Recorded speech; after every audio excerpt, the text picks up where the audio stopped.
Apple facing a lawsuit after AirPods allegedly ruptured child eardrums Oh, no. That's not good. with an Amber Alert.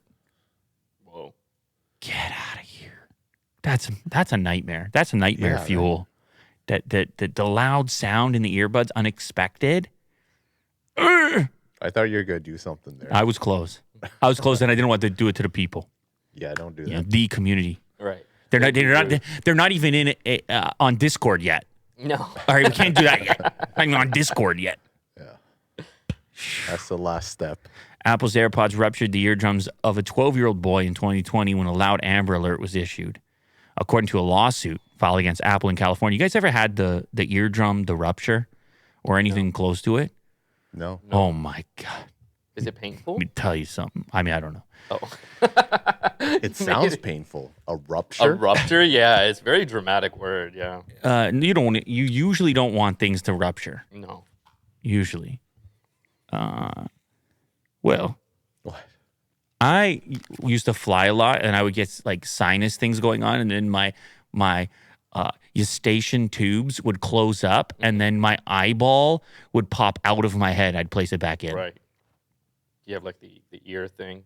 I have things going on. Yeah. One time, the flight attendant was rushing to my aid as I was Did she give you a piece of gum? as I turned into a skull. While his eyeballs popping? I turned into a skull emoji All right. on the floor. Probably love that, though. That's what I was. And she rushed over to me. And you know what she did? She hit me with the life hack. Ooh. Yeah, she didn't give me any gum. It's not good enough. What is this? Oh, I think What I happened? know. I think I know actually what it is. Go ahead. Is it the nasal spray that I heard you guys talking about? No, I mean nasal spray. They're not a pharmacist. Oh, Can't be hit maybe you with a nasal spray. No, I'm saying maybe she hit you with like a recommendation. Like, you should get this next time. Yeah, but I'm dying in the moment. My eyeball hasn't been extracted from my skull. Right. Okay. So she solved the problem in the moment. In the moment, they got techniques up there. You know what they do? They heat up a small towel and they put it in a styrofoam cup. Okay. Steam, hot steam. And then you look like an absolute maniac. You would hold the styrofoam cup over the ear canals. Oh. And the hot steam would open up Oh, interesting. would create a pressure scenario. That's kind of cool. Would open up your tubes, Right. which is what I needed. Right. There was no point to pop my eyeball back in its socket until I had relieved the pressure. Someone says, "Go ahead, flight attendant." Exactly. No doubt about it. And so I learned things in these moments. I learned things about myself.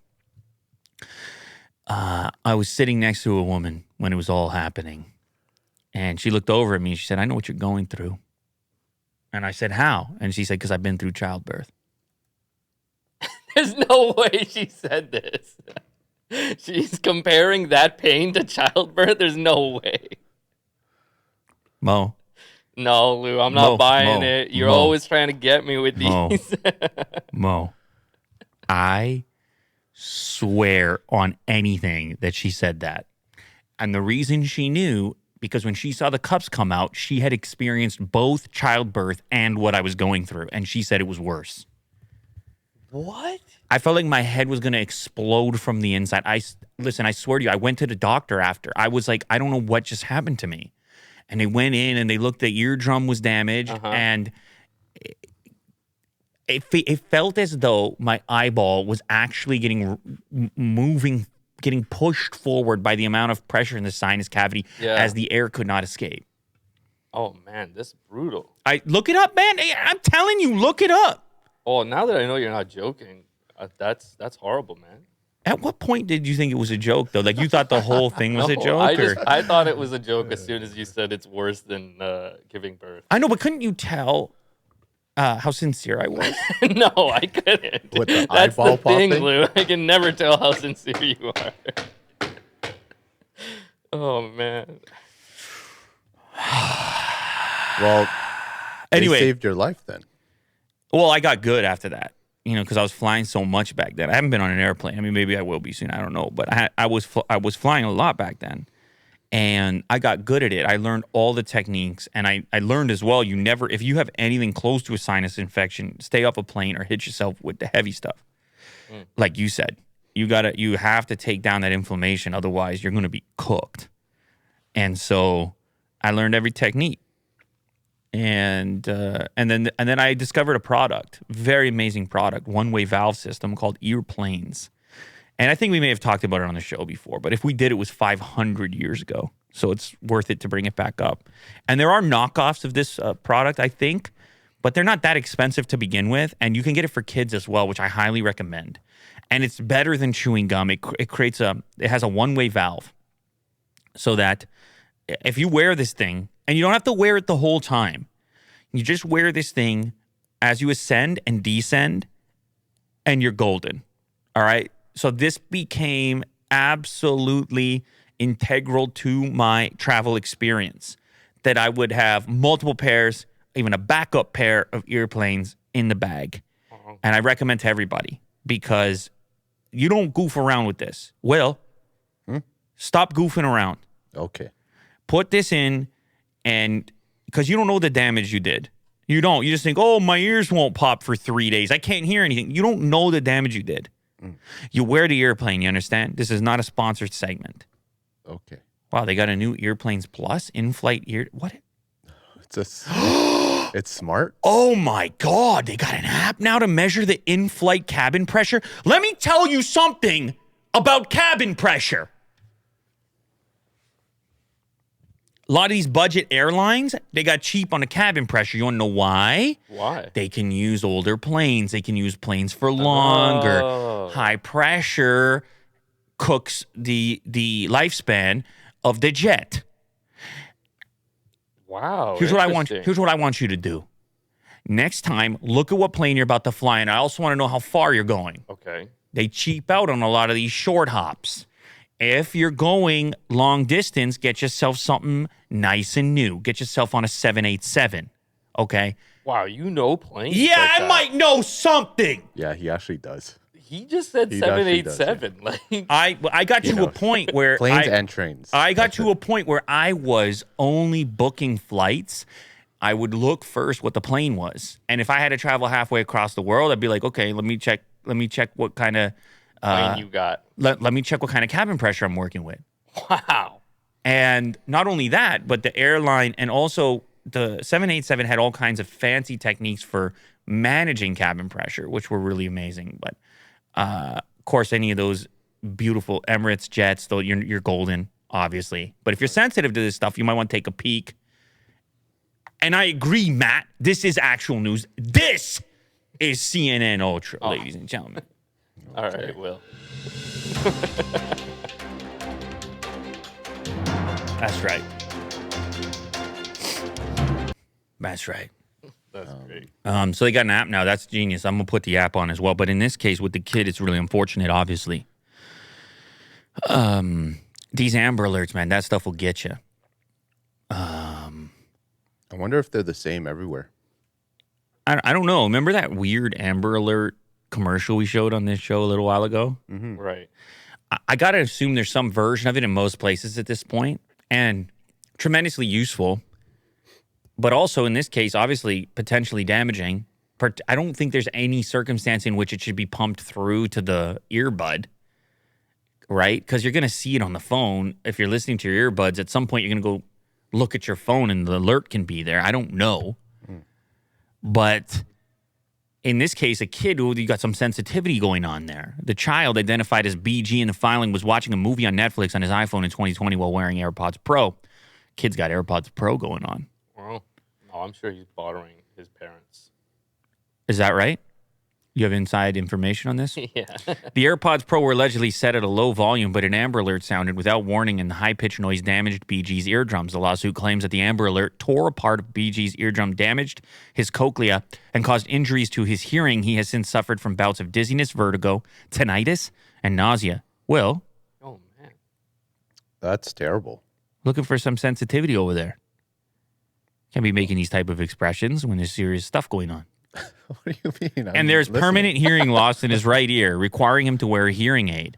Apple is accused of producing defective AirPods that do not automatically reduce the volume of alerts or equalize notification and alert volumes. The lawsuit faults Apple for failing to include warnings about the potential issue and claims that Apple was aware of the alleged design defects. Man, many in the past have concerned about or have complained about and had concerns about Amber Alerts in general, not necessarily on earbuds, but just in general on the phone full blast. Yeah. It's a lot. Does it go to full volume even if your volume's low? That's what I just said it did. I don't know. I never had earbuds on during an Amber Alert, No, neither have I. so I can't actually tell you for certain. Now it's a thing I feel like I want to test, but I don't know. How can you can't really generate an Amber Alert, can you? No. And I guess whose responsibility is this? It would be the phone maker, wouldn't it? Wouldn't the phone maker? Because from the standpoint of whoever issues the Amber Alert, I guess they're sending a set of instructions to each device Right. on how to display that. Okay. Like a But it is a unique alarm. Your phone doesn't make that noise for any other reason. No. So who creates it? The noise. Who sets the volume? I mean, in this case, they're saying Apple's responsible. Shout out, Jonathan. Yeah. Listen, if this guy's actually wearing a hearing aid now, you gotta get some damages involved. Yeah. No, that's no good. The kid. Yeah. I mean, if this is really rupturing the thing, hopefully it's a recovery. It can recover, my understanding. Somebody's saying now I'm probably going to get sued because I yell every so often on this show. You guys enjoy that too much, both of you. You know, it's for I have to emphasize certain moments. I can't even hear anything. I have to, guys. You don't understand. Not anymore. Guys, you don't understand. I have to emphasize certain things. You have to know where you stand. Is this here? Is this there? Because it's different. Shift the context. Change it. It's very important.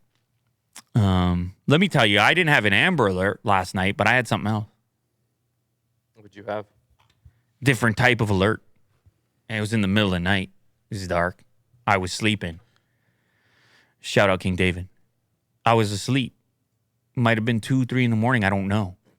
And I got a different type of alert. Unexpected. Terrifying. You don't like it. You don't want it. Raccoon in the trash? Nope. Could have been. Okay. I thought it was like a baby crying because I got those. Right. So normally I got some white noise going. I got a whole setup. Okay. I heard it through that. So I turned everything off. Let me listen, bro. Oh, it's quiet all of a sudden. Can't hear anything. I'm like, am I going crazy? I must have heard something.